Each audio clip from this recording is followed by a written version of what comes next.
দেশ নেত্রী আজকে অসহায়ের মতো আছেন। তারেক রহমান সাহেব আসবেন 25 তারিখ ইনশাল্লাহ।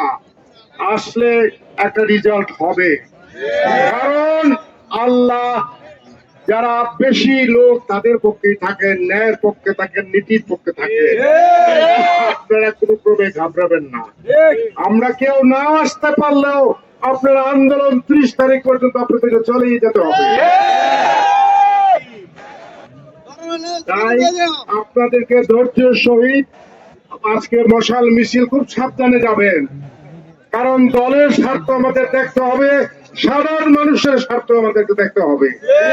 আমাদের দলের জন্য সাধারণ মানুষ যাতে কষ্ট না পায়, কোনো হইচই না হয়, কাকে শুধু স্লোগান আলম এবং মাঝারুল গং, একটা গং হয়েছে, এই সিন্ডিকেট ভেঙে ফেলতে হবে।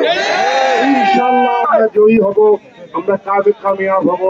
আসসালামু আলাইকুম ওয়া রাহমাতুল্লাহি ওয়া বারাকাতুহু।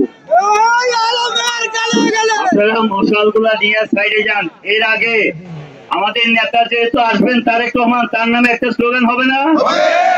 আরে সবাই মিলে হাততালি দিয়ে হবে তো?